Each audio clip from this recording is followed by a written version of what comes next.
Good evening. My name's McKay, and I've been a paranormal investigator for over 20 years. Tonight's true ghost stories were sent in to my ghost website at coldspot.org. Our first true ghost story comes from Mo. It was late 2005 when a friend that just came to town rented a house for himself.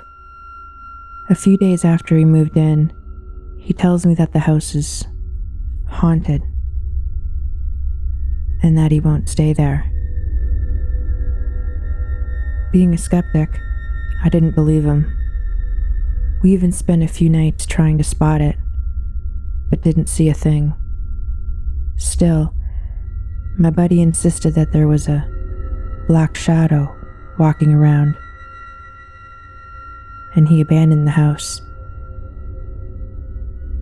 A few weeks had passed, but he still had the keys, so we had a little party. Around 1 or 1:30, everyone decided to leave and go home. I decided rather than go home, I'll just stay at the house.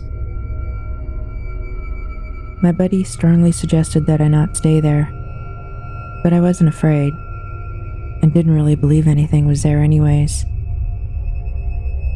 So everyone is gone and I'm all alone. I go to the bedroom, and just after I lay down, I start to hear coughing.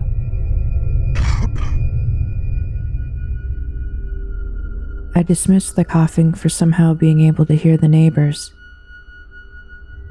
Then I start to hear someone walking around inside the house.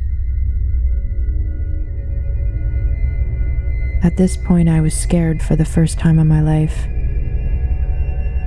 I wanted to jump out the window when, at almost 3 a.m. exactly, someone wearing boots comes stomping up the stairs, straight toward my room. It pauses outside my door, then through the wall, a shadow of a human-like figure started to form in the room with me. I was frozen.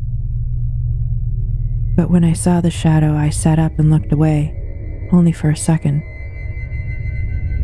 I looked back and it was gone. No more noises. I lied there, unable to get up and leave. When my buddy came back to see if I was all right, I never went back, and my buddy canceled the lease. But now I know there's more out there.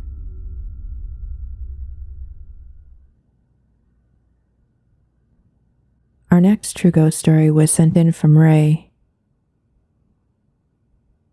My children and I had just watched a movie about EVPs. My youngest son turned on a recorder to see if it would work. He was saying funny things like, "Are you there, ghost? Say something. I know you can." And repeated it several times. He turned it on to listen to it, and a sinister voice was laughing and said, "Who is that? Your mommy?" "Is that your mommy?" We all stared at the couch where he was sitting, because it was so loud, as though he was sitting in my son's lap. We got scared and threw the recorder away.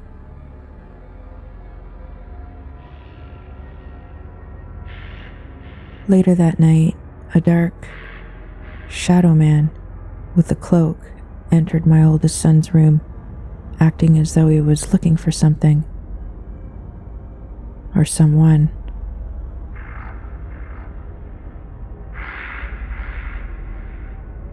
My son pretended he was asleep, watching him. The shadow started to walk out of the room, and my son started to ask, "Who are you?" The shadow's eyes turned red, and it zoomed out into the hallway.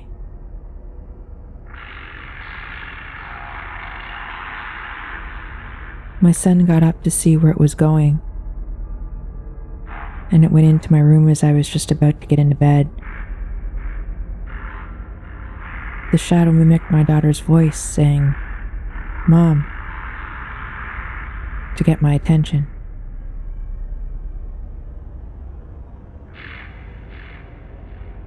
I thought it was strange because she wasn't home. She was in another state visiting her dad. So I turned to face what was the scariest, tall, black shadow, wearing a hooded cloak,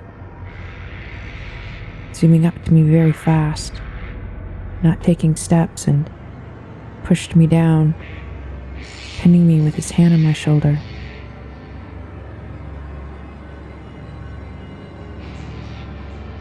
He then turned his eyes red, like two flashlights. I tried desperately to look away so my eyes weren't meeting his. He was so strong. I couldn't move and started to go into shock.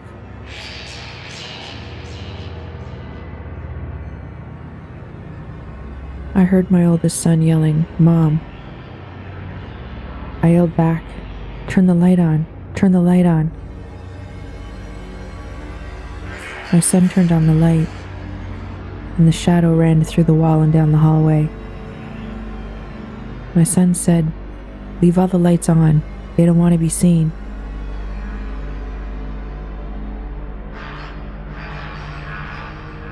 We had recently switched rooms, and my son said he watched the shadow looking around in the room, as though it couldn't find what it was looking for. My son thought it was looking for me. My 4 kids and I moved out of the house, and have not had a problem since. For 2 years after, I could feel the chilling pain on my shoulder where the shadow pinned me down with his hand.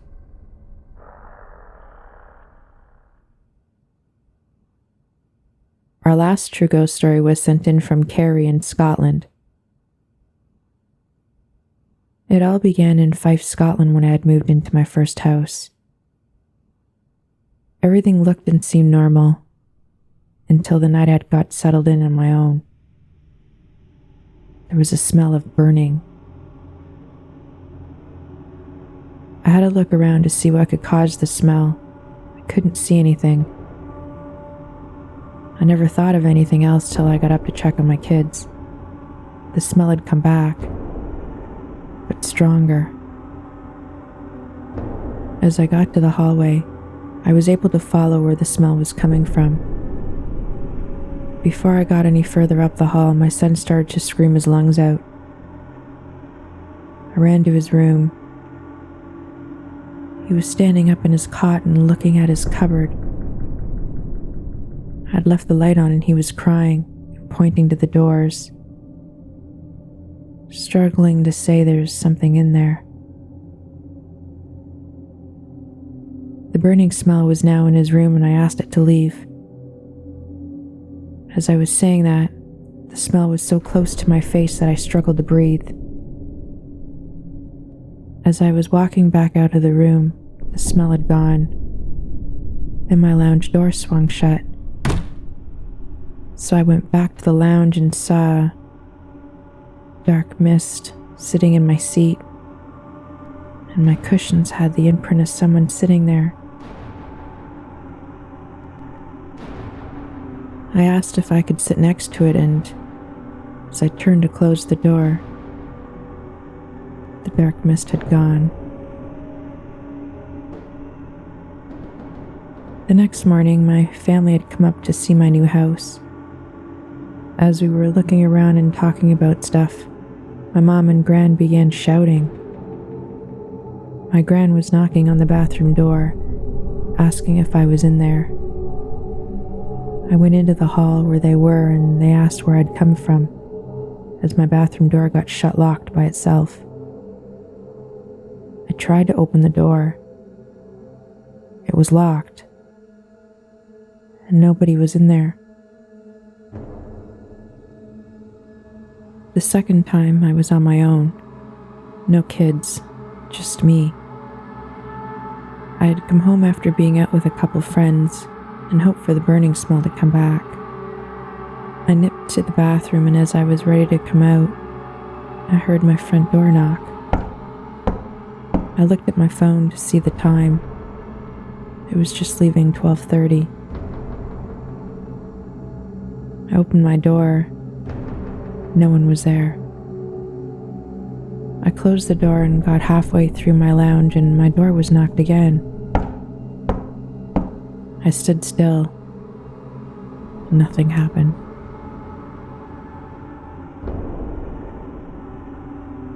I went to my room that has my daughter's cot in there with me. As I looked in, the dark mist was in my daughter's cot.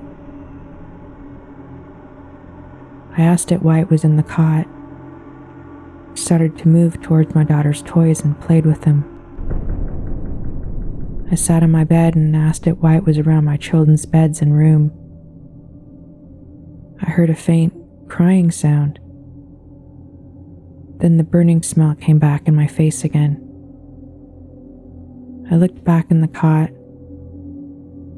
The dark mist had gone. I stood up and the smell disappeared. Then the lounge door slammed shut. I went through to see what was going on. As I just got in my lounge, the door slammed shut behind me, and I felt the door skiffed my back. I turned around and saw a dark figure pass the door in front of me. I opened the door and it was gone. I stepped back, and it came back. I was getting angry with it slamming my doors, so I asked it to stop slamming the doors. Silence broke out. I knew it was up to something. I stepped back, and the banging started again. I was really angry and shouting from the lounge to stop the banging. It didn't stop. It came to my lounge door and stood still, looking at me. I asked it, "Do you like playing games?" It just stood still. Then I asked, "Do you find it funny scaring us? Me, my children?" The dark mist moved back and forth, like it was saying yes. I said, "Can you stop scaring my children? Just try and scare me. In fact, you will leave my kids alone, and you will scare me." Then my large door swung open and battered off the wall.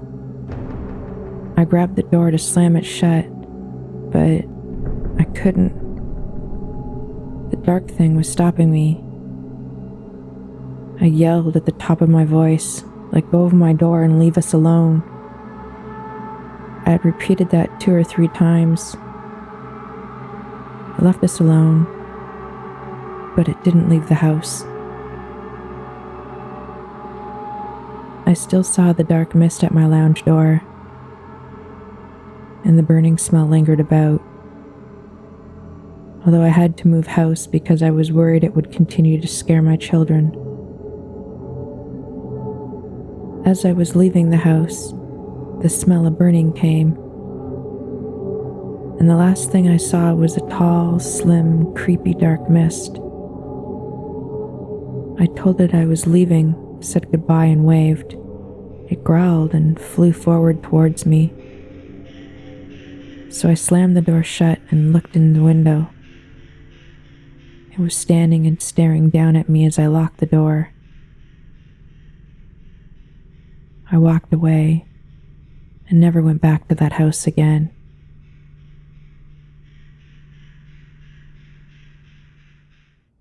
Well now, that was amusing, wasn't it? Have a pleasant evening, and sleep well.